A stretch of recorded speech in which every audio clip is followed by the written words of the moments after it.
భగవంతుడిని అర్చించే క్రమంలో ప్రత్యక్షంగా వినియోగించేటటువంటి వస్తువు పోక.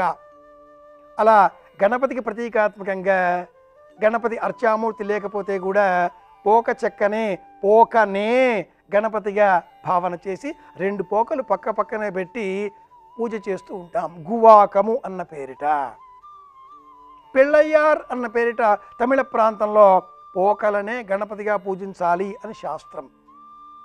ఆంధ్రనాట పసుపు ముద్దతో గణపతిని సిద్ధం చేస్తూ ఉంటారు.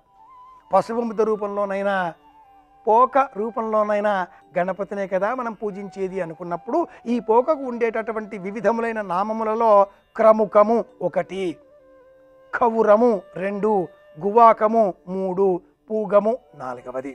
ఏ చెట్టు అయినా కూడా అమృత వృక్షం అవుతుంది, మనం పెంచుకొని కాపాడుకోవాలి. ఈ లక్ష్యంతో పోక చెట్లను కూడా మనం పెంచుకోవాలి. ఈ సంప్రదాయాన్నే మనకు తెలియజేసే నిమిత్తమై పచ్చిపోకనే గణపతి పూజలో వినియోగించాలి అనేటటువంటి వారు ప్రాచీనులు. తెల్లగా ఉండే ఆ పచ్చిపోకను మనం గణపతి పూజలో వినియోగించాలి.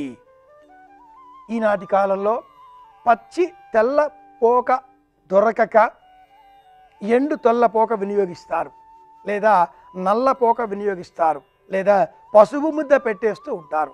నిజానికి శాస్త్రం ప్రకారంగా పచ్చి తెల్ల పోకనే వినియోగించాలి.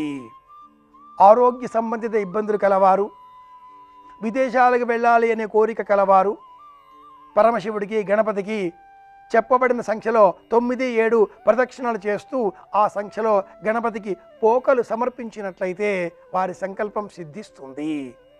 వివాహం ఆలస్యమవుతున్నది అనేటటువంటి ఇబ్బందులు గల యువతీ యువకులు 27 తెల్లపోకలను సేకరించి ఆ 27 తెల్లపోకలతో గణపతికి ప్రీతికరంగా నామావళి చెబుతూ అర్పించినట్లయితే 27 తెల్లపోకలు గణపతి సమర్పిస్తే వివాహ దోషం తొలగిపోతుంది, శీఘ్రమే వివాహ యోగం సిద్ధిస్తుంది.